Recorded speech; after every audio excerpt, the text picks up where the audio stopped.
Hello viewers, இன்னைக்கு நம்ம பார்க்க போறது ஒன் பீஸ் எபிசோட் 569 பார்ட் 1.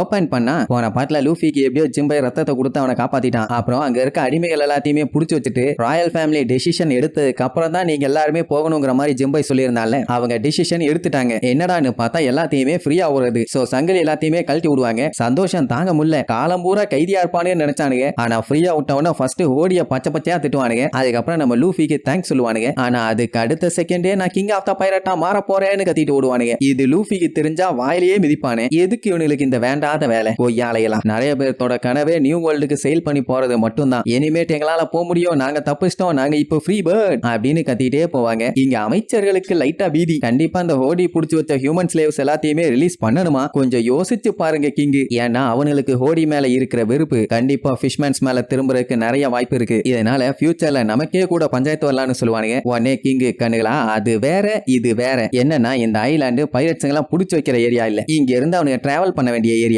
அவங்களால நமக்கு எந்த ஒரு பஞ்சாயத்தும் இல்லைன்னா அவங்கள புடிச்சு வைக்க தேவையே இல்லை. அதனால அவங்க போயிட்டு வரட்டும். இனி அடுத்து இருக்கிறது யாரு? அந்த நியூ ஃபிஷ்மேன் பைரட்ஸ். அவனுங்களை என்ன பண்ணலான்னு கேட்டவனே அவனுக்கு அங்க அள்ளு விடும். ஐயோ நாங்க பண்ணது தப்பு தான், எங்களை மன்னிச்சிருங்க, எங்க தலையை மட்டும் வெட்டிடாதீங்க. சொல்ல போனா அந்த ஹோடி தான் குயினை கொண்டான்னு எங்களுக்கு சத்தியமா தெரியாது. தெரிஞ்சிருந்தா அவன் பக்கமே போய் சேர்ந்திருக்க மாட்டோம். இந்த பிரச்சனை எல்லாத்துக்குமே காரணம் ஹோடி மட்டும் தான். நாங்க ரெஸ்பான்சிபிள் இல்ல அப்படி இப்படின்னு சொல்லுவானுங்க. கிங் அப்படியே முறைப்பாரு. உள்ளுக்குள்ள அவனுக்கு நடுங்க ஆரம்பிச்சிடும். ஐயோ முறைக்கிறாரே, கன்ஃபார்மா நம்மள போட்டு தள்ளிடுவாருன்னு. ஆனா அவர் சொன்னதான் பயங்கர ட்விஸ்ட். என்னன்னா இவங்க எல்லாருமே மெயின் ஐலாண்ட்ல தான் வாழணுமாமா. இனிமேட் அந்த ஃபிஷ்மேன் டிஸ்ட்ரிக்ட்ங்கிற இடத்துக்கு போகவே கூடாது. இதை சொன்ன உடனே அம்புட்டுவத்துக்கும் ஷாக்கு. ஏன்னா இவனுங்க எல்லாருமே ரூல்ஸ் அண்ட் ரெகுலேஷன் இல்லாத ஒரு இடத்துல தான் வாழ்ந்துட்டு இருந்தானுங்க. இப்ப மெயின் ஃபிஷ்மேன் ஐலாண்ட்ல வந்து வாழ்ந்தா கிங்கோட சட்ட திட்டங்கள் எல்லாத்தையுமே ஃபாலோ பண்ணணும். அதுதான் கஷ்டமாச்சே. பட் ஹோடிக்கு கீழே வாழ்றதுக்கு பதிலா இங்க இருக்கிறதே பெட்டருங்கிற மாதிரி சில பேர் சொல்லுவாங்க. அதே நேரம் மக்கள் கிங் சொன்னதை கேட்டுட்டு பயங்கரமா ஷாக் ஆகி எங்களால எல்லாம் இவங்க கூட வாழ முடியாது, இவனுங்க எல்லாருமே முரட்டு பயிலுங்க, அது மட்டும் இல்லாம இவனுங்களை நம்பி எப்படி எங்க குழந்தைகளை நாங்க ஸ்ட்ரீட்ல விடுவோம், கடத்திட்டு போய் கடிச்சு வச்சிருவானுங்க காட்டு பயிலுகன்னு வண்ட வண்டையா திட்டுவாங்க. ஆனா கிங் ஸ்ட்ரிக்ட்டா சொல்லிடுவாரு. அவனு என்னதான் காவாலி பள்ளிகளா காட்டு மிராண்டிகளா இருந்தாலும் நம்ம கூட தான் இருக்க போறாங்க. அதுவும் சும்மா இல்ல, எனக்கு கீழே என்னோட ஆர்மியில வேலை பார்க்க போறானுங்க. டெய்லி உங்களோட எனர்ஜி பிதுங்கிற அளவுக்கு வேலை கொடுக்க போறேன். அது மட்டும் இல்லாம அந்த ஃபிஷ்மேன் டிஸ்ட்ரிக்டையும் சீல் பண்ண போறேன் அப்படின்னு ஒரு பெரிய ஆர்டரா ஒன்னு போட்டுருவாரு. குயினை கொன்ன கொலகாரனாலதான் ஃபிஷ்மேன் டிஸ்ட்ரிக்டோட டாக் சைடே இவங்களுக்கு தெரிய வந்துருக்குது. அந்த ஹோடி எப்படியாச்சும் ஃபிஷ்மேன் ஐலாண்ட அவனோட கண்ட்ரோலுக்கு கொண்டு வந்துடலாம், அவன் ரூல் பண்ணலாம், இல்ல அழிச்சிடலாம்னு பார்த்தான். ஆனா அவன் போட்ட பிளான் எல்லாத்தையுமே நம்மளுக்கு தவிடு பொடியாக்கிட்டாங்க. சரி எல்லாமே நல்லபடியா முடிஞ்சு போச்சு. கிங் எடுத்துட்டு சரி இந்த ஸ்டார்ஹெட் பைரட்ஸ் எல்லாம் எங்க போனாங்க, ஒருத்தரையும் ஆளையே காணும்னு விசாரிப்பாரு. புக்க போஷி அவங்க எஸ்கேப் ஆயிட்டாங்கன்னு சொல்லுவான். அவருக்கு என்ன ஷாக்கு, எது எஸ்கேப் ஆயிட்டாங்களா, அப்படி என்ன தப்பு பண்ணானுங்க எஸ்கேப் ஆற அளவுக்குன்னு முழிப்பாரு. அப்படியே கட் பண்ணி இங்க நம்மால காட்டுறாங்க. சன்னி கப்பல் எடுத்துக்கிட்டு சும்மா சல்லுன்னு போயிட்டு இருப்பாங்க. ஷிரோஷி பார்த்துட்டு ரொம்ப கவலைப்படுவா. ஏன் இப்படி அடிச்சு புடிச்சு கிளம்புறீங்க, ஏதாச்சும் பிரச்சனையா, நாங்க ஏதாச்சும் பஞ்சாயத்து பண்ணிட்டோமான்னு கேப்பா. ஜோரோ அதெல்லாம் ஒண்ணும் இல்ல, நாங்க சண்டை போடும் போது சுத்தி ஏகப்பட்ட பேர் பார்த்துக்கிட்டு இருந்தாங்க. இப்ப மட்டும் நாங்க அங்கேயே இருந்தோன்னு வையே அம்பிட்டு பேர் எங்களை ஹீரோஸும்பாங்க, இல்ல வேற ஏதாச்சும் சொல்ல ஆரம்பிச்சிருவாங்க. நம்மளால அந்த கருமத்தை தாங்க முடியாது, அதான் கிளம்புறோம்பா. அப்படின்னா ஹீரோ ஆகிறது நல்ல விஷயம் இல்லையான்னு வந்து கேப்பா.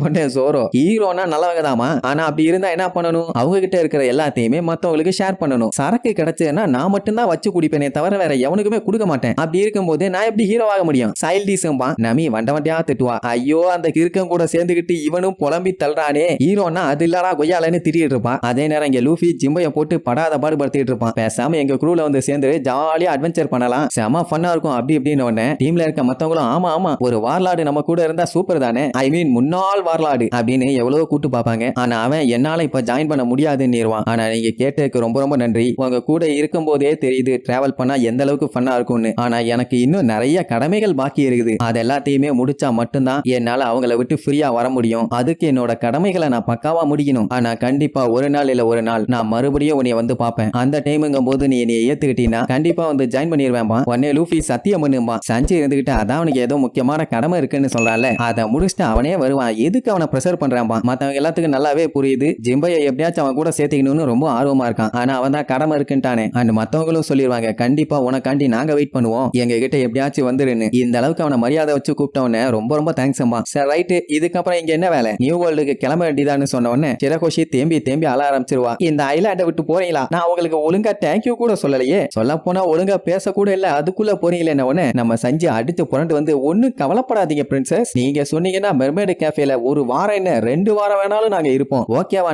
உசோப்பு மண்டையிலே ஒரு போட போட்டு என்னடா நீ மட்டும் போய் ஃப்ரெண்ட் ஆயிக்கலாம்னு பாக்குறியா, நானும் வருவேன்பா. இப்படி இவங்க பேசிட்டு வரும்போது பின்னாடி நெப்டியூன் ஆர்மில இருந்து ஒருத்தன் ஏய் நில்லுங்க நில்லுங்கன்னு கத்திட்டே வருவான். ஏன் கத்திட்டு வரான் என்னன்னு பார்த்தா கிங் கிட்ட இருந்து போன் கால். என்னையா உடனே கிளம்பிட்டீங்க, நான் ஒழுங்கா ஒரு தேங்க்ஸ் கூட உங்களுக்கு சொல்லலாம் பாரு. லூஃபி ஸ்ட்ரெயிட்டா சொல்லுவான், எங்களால எல்லாம் ஹீரோ ஆக முடியாதியா வாயா ஒன்னு சொன்னோன்னு, அந்த வெங்காயம் எங்களுக்கும் தெரியும்பா, உன்னை அதுக்கு கூப்பிடல, ஒரு பெரிய விருந்து ஒண்ணு வச்சலான்னு பார்த்தேன், ஆனா நீங்க வேற கிளம்புறீங்களே உடனே. எது விருந்தா? அப்படின்னா நாங்க கண்டிப்பா வர்றோம்பா, விருந்துன்னா மருந்த கூட நம்மளால தும்பா போல, மெயினா எனக்கு மீட் வேணும் மீட் வேணும் மீட் வேணும்னு கத்திட்டு இருப்பான். நமி எனக்கும் தான் சாப்பிடணும்னு இருக்குது, ஆனா கிளம்பலாமேங்கிற மாதிரி சொல்லுவா. பட் மத்தவங்க எல்லாருமே அந்த விருந்துக்கு போயே ஆகணும், இவ்வளவு அன்பா கூப்பிட்டுருக்காங்களேம்பாங்க. அந்த டைமுங்கும் போது டாப் ஆங்கிள் இருந்து நம்ம தௌசண்ட் சன்னி கப்பலையும் ஷிரகோஷியையும் காட்டுறாங்க. ஒக்காமக்கா கப்பல்ல பாதி இருக்கா. சரி ரைட், ஒரு வழியா விருந்துக்கு போகணும்னு முடிவு பண்ணிட்டாங்க. போறப்போ ஹச்சியும் கேமியும் பிக்கப் பண்ணிட்டு போவோம், அவங்களும் நம்ம காண்டி காத்துட்டு இருக்காங்கன்னா அப்படியே கப்பலை திருப்பிடுவாங்க. அதே நேரம் ஃபிஷ்மேன் டிஸ்ட்ரிக்ட கம்ப்ளீட்டா சீல் பண்ணியாச்சு. இனிமேட் அங்க யாருமே போக கூடாது, போனா பொலந்துடுவாங்க. அதுக்கப்புறம் ஹோடி அவனோட ஆபீசர்ஸுங்க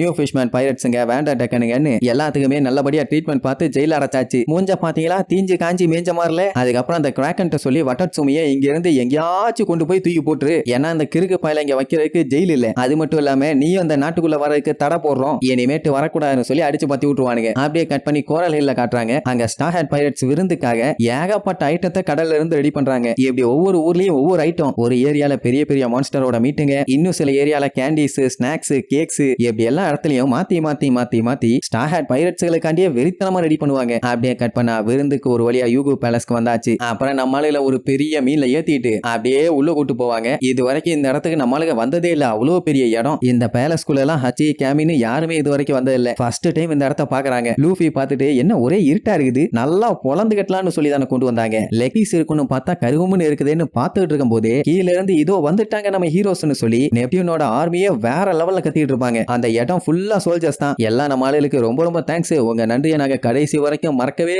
மாட்டோம் அப்படின்னு பயங்கரமா புகழ்ந்து தள்ளுவாங்க. எல்லாருமே எலிச்சாமணிக்கு பார்த்துட்டு இருப்பாங்களா, உடனே ஹீரோஸ் ஹீரோஸ் ஹீரோஸ்னு காட்டுத்தனமா கத்துவாங்க. லூஃபிக்கு காண்டாயிரும், பச்சை பச்சையா திட்டுவான், கொய்யாலைகளா ஹீரோன்னு சொல்லதை நிப்பாட்டுங்கடா, தாங்க முடியல, நான் வந்ததே நல்லா கறி சாப்பிடுறதுக்கு, யாராச்சும் ஹீரோன்னு சொன்னீங்க காலை கடிச்சு துப்பிடுவேன் ரேஸ்கல் சும்மா. ஜோரோவும் கூட சேர்ந்துக்கிட்டு ஆமா நான் வந்தது குடிக்கிறதுக்கு, சரக்கு மட்டும் தரல பொலந்துருவேன்பா. நமி புலம்பி தள்ளுவா, இவனுல வச்சுக்கிட்டு சாணிதாண்டா ஆளணும்னு. அதுக்கப்புறம் நம்ம ஆளுக்கு அங்க ஒரு ஸ்டேஜ் ஒண்ணு காட்டுவாங்க. அங்க இறக்கி விட்டுட்டு லேடிஸ் அண்ட் ஜென்டில்மேன் ஸ்டார் ஹேட்டோட விருந்து ஸ்டார்ட் ஆக போகுது. ஆனா அதுக்கு முன்னாடி கொஞ்சம் கிளுகிளுப்பா ஆடலும் பாடலும் நடத்தினாதானே நல்லா இருக்கும். அதுக்காகவே டீப் சீல இருந்து வந்திருக்காங்க மரியா நப்போலே அப்படின்ட்டு கர்ண கொடூரமா ஒருத்தைய காட்டுவாங்க. ஆனா சுத்தி இருக்கவங்க எல்லாம் காது கிளியர் அளவுக்கு கத்துவாங்க. நம்ம ஆளுகளும் ஆர்வமா பாப்பாங்க, சரி இவங்களுக்காண்டி ஏதோ ஷோ கண்டக்ட் பண்றாங்கன்னு. அது மட்டும் இல்லாம லூஃபிக்கு மியூசிக்னா ரொம்ப பிடிக்குமே, சோ அவங்க வாசிக்க அந்த நப்போலே பாட ஒரே கலர்ஃபுல்லா இருக்கும். ஆட்டம் பாட்டம் கொண்டாட்டம் தான். அந்த மரியா பாடுறதை கேட்டுட்டு இவங்க எல்லாம் மெய் மறந்து போயிருவாங்க. அப்படி ஒரு இசை, அப்படி ஒரு வாய்ஸ், இவங்க எல்லாம் சரி ஓகே என்ஜாய் பண்ணாங்க. ப்ரூக்கே சொல்லுவான், நப்போலே பாடுற பாட்டால என்னோட சோலே உள்ள கும்மா குத்து போட்டுட்டு இருக்குதுன்னு. அப்படியே அவங்க ஜாலியா ஆடிட்டு இருக்கும் போது திடீர்னு வாழ்வாளா அங்க தெரியுமா, சஞ்சய் பார்த்துட்டு இல்ல இல்ல இல்லவே இல்லமா, என்னடான்னு பார்த்தா எல்லாம் மெர்மைடு டான்சர்ஸ் அழகழகா வந்து ஆடிட்டு இருப்பாங்க. அவ்வளவுதான், அவங்க அப்படியே போஸ்ட் கொடுத்து நிக்கிறத பார்த்துட்டு நம்ம பையன் அப்படியே ஸ்டன் ஆகி போய் நிக்கிறதோட இந்த எபிசோடுக்கு எண்ட் கார்டு போட்டு முடிக்கிறாங்க.